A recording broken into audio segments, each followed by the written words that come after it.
Okay, great. So I'm going to talk about this paper that we presented at IMC last week that looks at the geographic properties of IP addresses contained within any single routing IP prefix in the routing table. So actually the motivation, I sort of thought about this, started to think about this problem several years ago when I saw some email going to the NANOG list, included some complaints about, having to advertise discontiguous prefixes and providing no opportunity for aggregation, and also various people saying that they advertised, they wanted to split a particular prefix into two contiguous blocks and advertise it from different locations. And part of the motivation for this study sort of came from that. I was thinking, like, well, how often is it the case really that these discontiguous prefixes are preventing aggregation where it should be happening? And in the converse, how often is it the case that people are splitting their prefixes into multiple contiguous prefixes to get to better control, and how often is that potentially being messed up? Okay, so what we studied in this work was essentially those two problems, right? So the first thing we look at is we're studying the extent to which these IP prefixes are too coarse-grained, and by coarse-grained I mean two things really.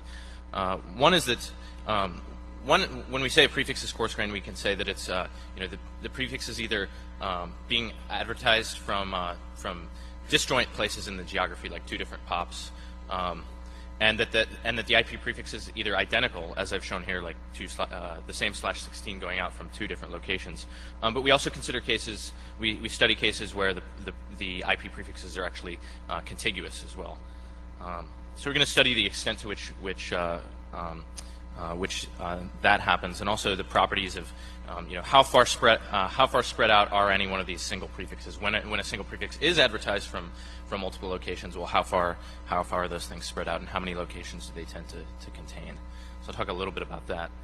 The other question we consider is sort of the opposite question, which is, well, how often is it the case that we see two discontiguous prefixes being advertised from a single location in an AS?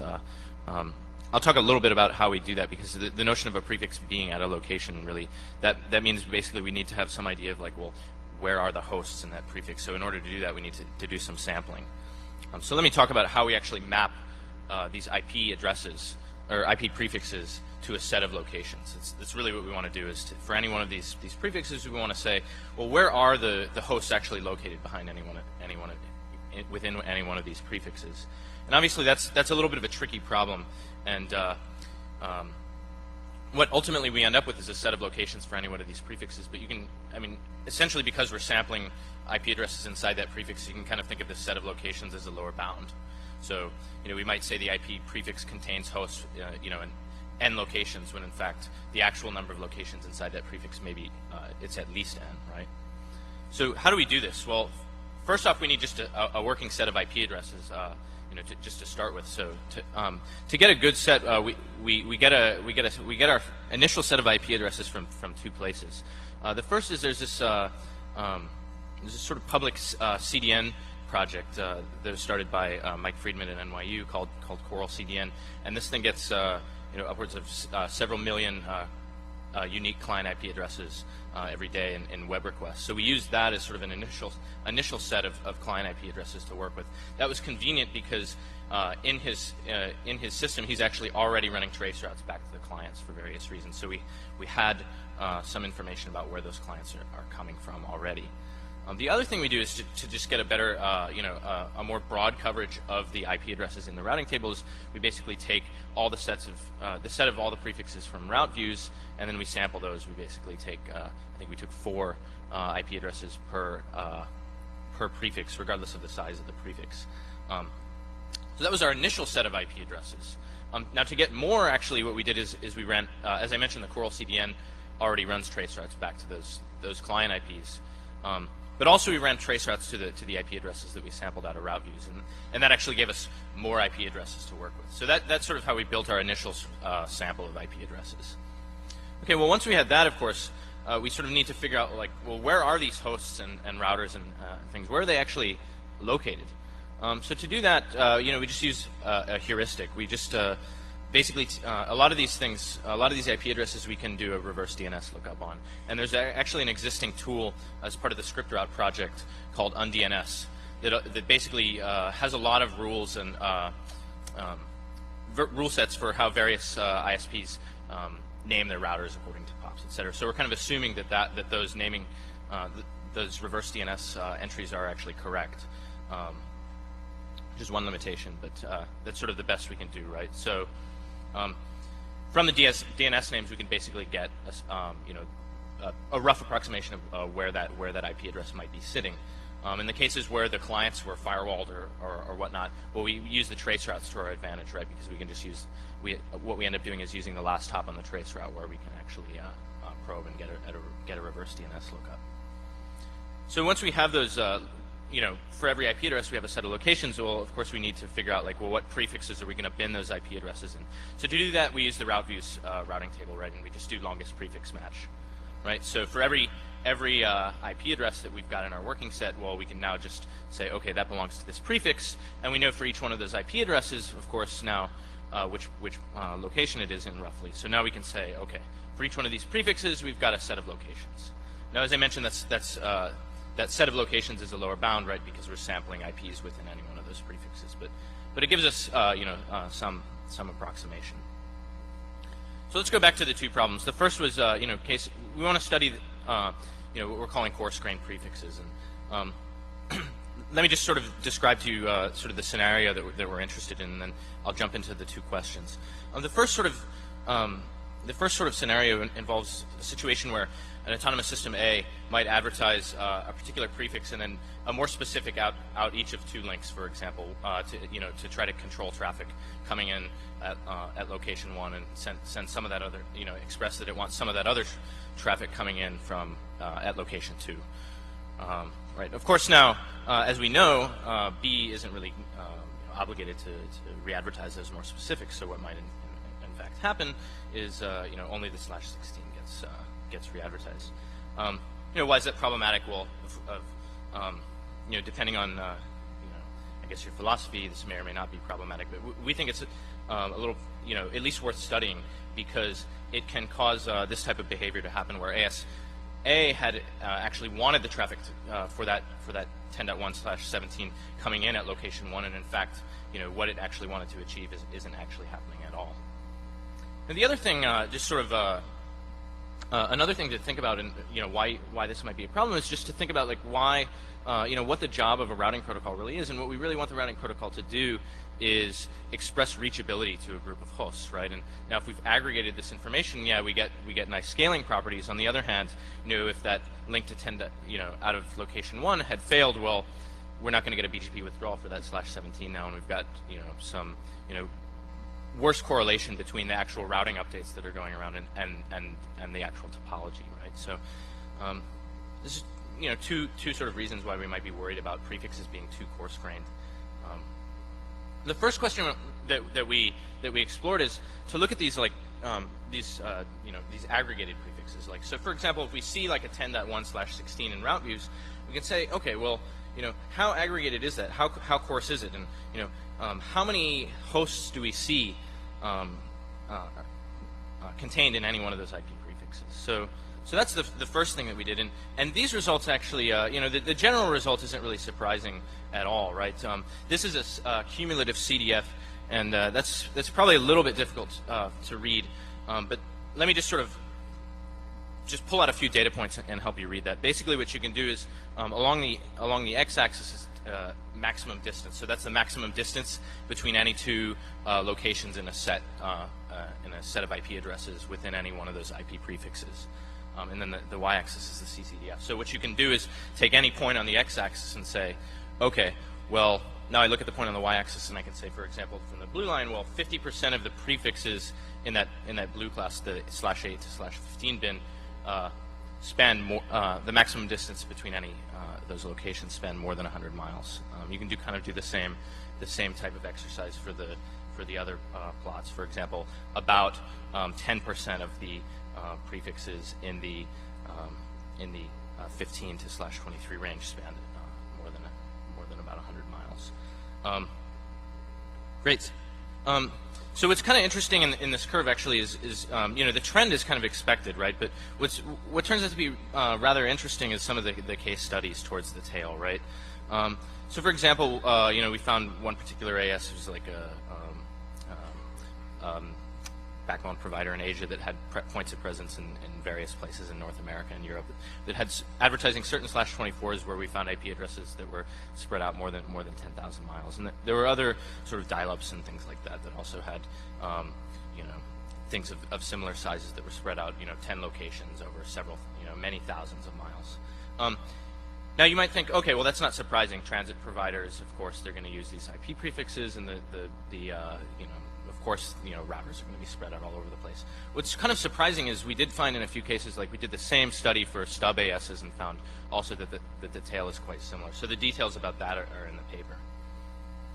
Now going back to this picture, another thing that we wanted to look at was, you know, let's look at these contiguous prefixes, the type of thing that A is advertising here, and we could say, well, how often is it the case that when we see two contiguous prefixes, you know, how often is it the case that those contiguous prefixes are being advertised from different locations, right? So, you know, how often is it the case that people are trying to do what A might be doing?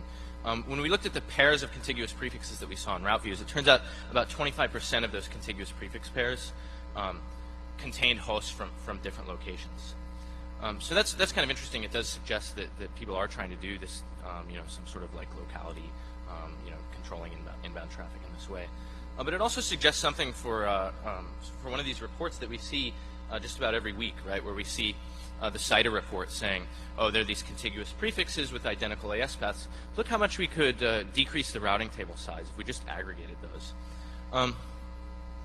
So what we did is we said, well, how, you know, let's sort of do the same study and let's see, you know, how true is it? Like if we assume that people are actually, you know, advertising these contiguous prefixes for a reason, well, how much could you reduce the routing table size now? So what we did is actually we did a CIDR report style study on our route views table, and if you just sort of apply the CIDR report rules, well, it's sort of like along the lines of what we see every week, right? You can sort of get about a 64% reduction in the number of prefixes in the routing table. That's great, but let's consider that maybe people are actually advertising these contiguous prefixes for a reason, and they may be, you know, actually being advertised from different locations, et cetera, et cetera.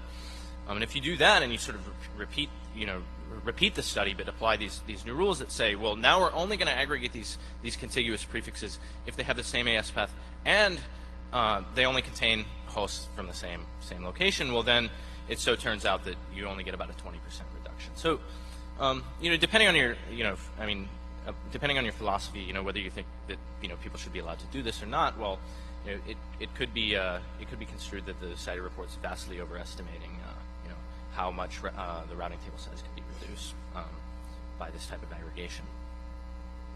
Okay, so let's sort of consider the opposite problem, right? Like we want to consider the case where, you know, ASA is advertising, you know, a whole bunch of discontiguous prefixes, but it really only appears to have hosts in one location or one POP for all of those sets of prefixes. Now, why is this a problem? Well, this goes back to the routing table size argument, right? It doesn't really make a whole lot of sense for ASA to be having to advertise all these different prefixes when, in fact, you know, if these things are in fact at the same location and, you know, traffic isn't coming in different ways and they're failing in the same fashion, then wouldn't it be nice if we could just sort of collapse that into one entry?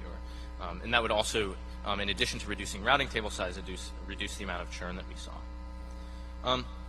So we wanted to see like how often, you know, when you look at discontiguous prefixes in the route views routing table, well, how often is it the case that those discontiguous prefixes only contain prefixes from a single location? It turns out actually that is you know, surprisingly common, right? So if you look at any pair of discontiguous prefixes in the route views table, about 70% of those are only being advertised or only containing hosts from a single location in AS.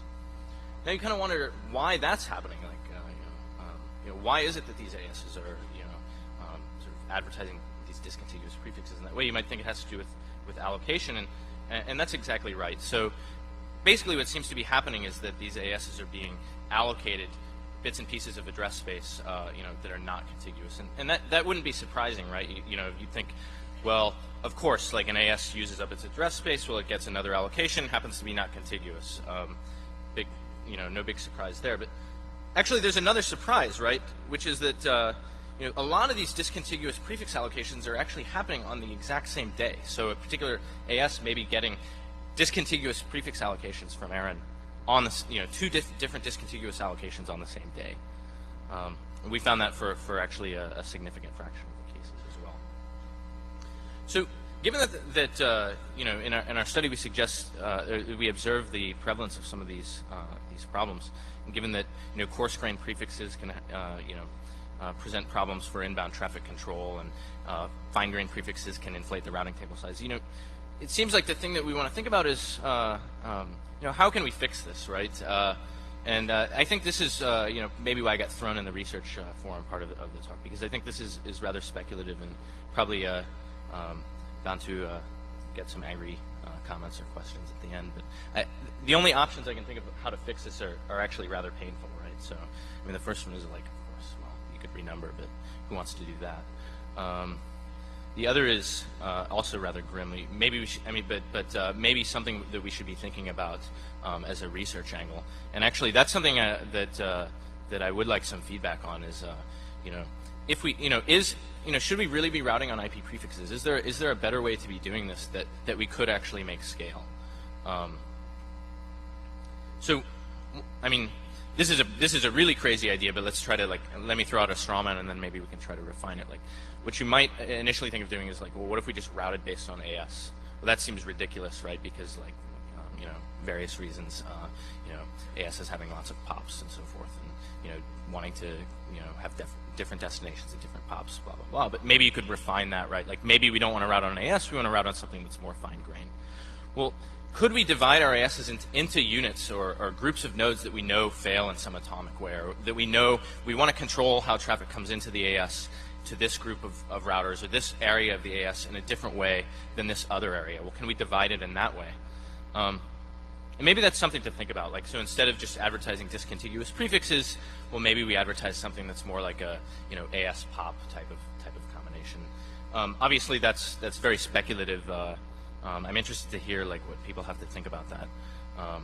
And also, there's a really key open question there, which is what are we actually talking about, in terms of what should these units be? Now I threw out pop as an example, but maybe there's a different unit, and depending on what that unit is, of course, that's going to dictate how big the routing table is actually going to be, and whether we could actually make that scale, I think, is a big open question. So just to sort of leave you with what I talked about, remind you some of the findings and open questions. We first sort of looked at how often these prefixes, identical prefixes or contiguous prefixes, are being advertised from different locations. We saw, obviously not surprisingly, that single prefixes can span very large distances, but also some of these contiguous prefixes often span that much. Based on that, you can sort of, if you apply different rules based on should these two contiguous prefixes be allocated or not, well, you can come to different conclusions about how much you can actually reduce the size of the routing table. Then we looked at sort of the extent to which prefixes may be too fine-grained, in the sense that an AS may be advertising discontiguous prefixes from a single location. And there, again, we found a surprisingly large amount of that occurring. So there, I think, that begs questions about routing granularity. And I don't have any good answers there, but I'd be interested to hear what you have to say. So thank you. Take some questions.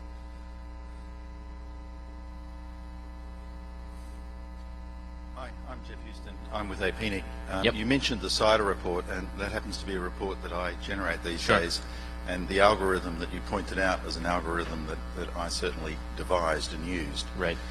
When I suggest what aggregation possibilities are out Right. there, I actually used 3 techniques, and Okay. all of which are imperfect. Okay. The first one is you try and do a precise match across the prepended AS path. Right. So what you're saying there is, if you're trying to traffic engineer, and I see 2 prefixes with the same traffic engineering going on, then maybe they're candidates for being merged. The next one is I strip out all the prepending and say, well, the path's the same. From where I am looking, they look the same. Mm-hmm. And the third one is really, really brutal. Okay. You're an origin. You're advertising multiple prefixes. Merge them. I don't care about traffic Right. engineering. So there are 3 numbers coming Right. out. Okay. So I guess I'm suggesting like. All of which are imperfect. Right. And what I was really wanting to do was to figure out, can I merge them with traffic engineering? So what I was really wanting to do was to find out if from any vantage point you always saw the same path.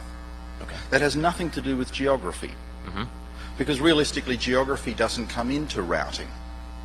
What's going on here is I'm trying to understand if people are simply splashing out more specifics because they know no better.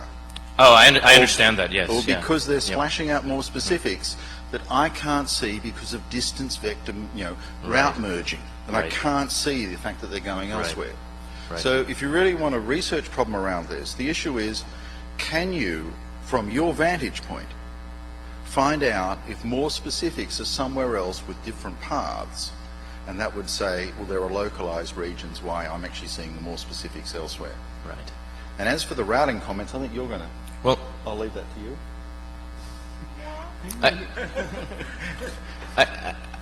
that point is well taken. I guess the rule that we applied there is, I guess, what we thought is, if you have an identical AS path and an identical location from which you're advertising this prefix, then you know no better. But if you have different locations for these contiguous prefixes, is there not a good reason for doing so? Oddly enough, most of the reasons for traffic engineering are very, very local. Okay. And the real issue is that what we'd like to happen is that the more specifics vaporize when my ability to pay for you to carry them vaporizes as well. Okay. Yep.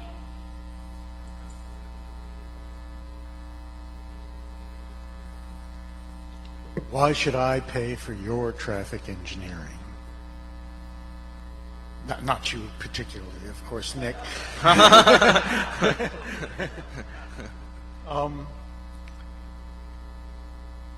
There's actually a knob request filed at Cisco from a number of people to give me a knob to say, if you see a bunch of prefixes that are aggregatable, that are covered prefixes. In other words, you see something that is a fragment of what is already announced, a longer prefix that is already announced that I've got, that's got, and the knob is gradated, has the same AS path, has the same origin AS, etc. Discard it. A significant portion of the table, the rib I'm carrying today, is a bunch of /24s chopped up from much shorter prefixes by people who think they're protecting their networks against other people announcing their prefixes by announcing all the possible more specifics. I don't want to pay for that. Okay. No. What if? Can I ask you a question? Now, what if someone were to pay you to do that? Well, how would you feel about that? Sean's not here, but he's here in spirit. Right. Yeah. I mean, I've read his mails to the list as well, and I had a similar idea. I noticed he suggested this like 10 years ago. I am a fan of Sean Doran. Yeah. So if somebody wants to pay me, I'm not here because of the religion, the food, or the sex. Right.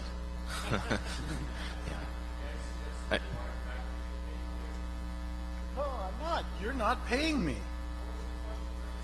Well, if somebody paid me to carry the Ideally, it'd be nice to figure out a situation where you would carry them, and I could do what I want at the stub, but you're happy, like you're paid somehow. Right. Yeah. Now, this gets back to my comment yesterday about the lack of a routing economy. If you're my customer, I'll carry it. You're paying me. But Randy's my peer. Are you paying me? That's fine. But what about when I pass those across to Randy? I understand, And in yes. fact, I did filter him as a peer. So the issue Right. goes, how can you devise a routing economy where you can pay globally? Exactly. And yeah. that has been on the table now for about 10 years. And why hasn't it gone through? I'm curious. Because no one can figure out how who to gets sort the it out. money. Okay. I Okay? do. Oh, sorry. People disagree that Randy should get all the money. And that's a legitimate disagreement, I would have thought. But in fact, I have filtered Jeff's traffic engineering historically, A. B is when I wear a filter Nazi hat, I do accept what my customer announces. They are paying me to do that. Absolutely, yeah, Right? But I don't have to listen to it from him. absolutely. Oh, hey Randy, what did you think about the routing granularity question? I was just curious.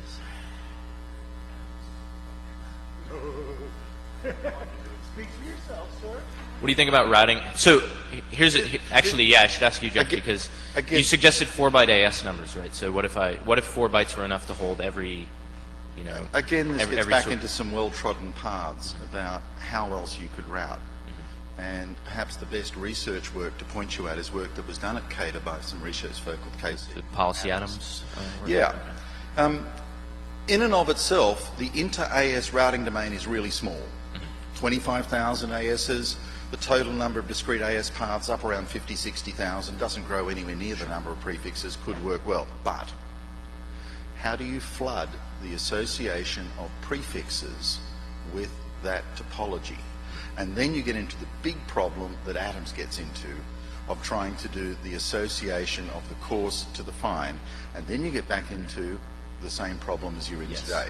Yeah. So by all means explore the space, but by all means also understand where we've been already, and we've covered Absolutely. a lot of these paths already. New ideas in routing are amazingly difficult to find, and the more paths we explore, Right. the more we think we've covered most of the visible corners. So now it's a case that you've got to be pretty deep in terms of trying to find areas that might give us traction. The other way of doing it is to try and limit the noise. And that's the other way of trying to actually understand how can I limit fine-grained prefixes and stop them going global. Because I don't need a new routing system if I can limit the extent of fine-grained noise. Now, right now, as operators, we clutch on what we know. We prefer not to put in a new routing system every 2 years or even every 10 years. We'd prefer to find ways to limit that. So if you look at the IETF, there's a TTL knob flying around, that you might do a TTL of 2, which is slightly greater than no export. There's another one flying around called no peer, trying to describe when that prefix should be vaporized because my money has disappeared and I'm not paying to have it held anymore. And I suspect in the operator community, we're more interested in pragmatic knobs on technology we know than trying to say, oh, the whole thing's stuffed, let's try and do something far more complicated that we really don't understand.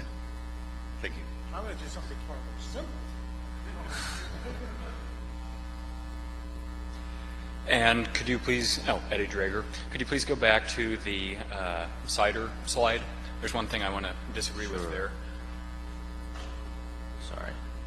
Where are we? There. Let's look at that. As far as the close geographically requirement, Yep. that holds for one's upstream. But let's say that I advertise 10.0 in LA and 10.1 in New York, then and I'll advertise them to level 3, then the rest of the world, except for Cogent, will see the aggregate if I also advertise the aggregate, because the more specifics don't need to be heard by every other provider, where for them it's just a matter of hand it off to level 3. So really the geographically close requirement, it does hold for one's upstream, but not for the upstream's peers or fellow upstreams. Well, I mean, it tends to hold as long as you're guaranteed to go through some AS that has the more specifics, then you're fine, right? Like if I aggregate and then, but I never pass one of those people who's holding all the more specifics, then I'm in trouble still. And, well, that gets into your using it for TE, but as far as for Yes. geographic requirement, Sure. there again, you only need it to your upstream, not the rest of the world, not the global routing table. For the global routing table, just advertise the aggregate and let your upstream handle the specifics and not export them to any peers. I think so a lot of this is exacerbated by the view that RouteView has is often the internal view. And a bunch of those prefixes really don't make it very far. There's also, there aren't too many of them, but a bunch of the old networks took a 16 and smeared it across all their /30s for, and loopbacks for their entire global network. Definitely, yeah. I would, of that course, could never have definitely be, yes. participated in anything like that. And Actually, one thing we might want to do is actually repeat this same experiment, but only do it for stub ASs, whatever that means. yeah, or actually we can enumerate those. We just know them: 129, 50, 140. But I don't. Another little quibble is I don't think the registries really, by the way, allocate disjoint stuff on the same day to the same. I think that was something that's actually. Depends on how you define disjoint. Try Mike. Scott with Internet. Aaron gave us basically a block and a half. They gave us I think it was a 16 and a 17 or something like that. They're adjacent, but they're not aggregatable. Folks, I need to put this off. We're running like 20 minutes behind schedule now, so thanks for your questions, and thank you, Nick. And next up.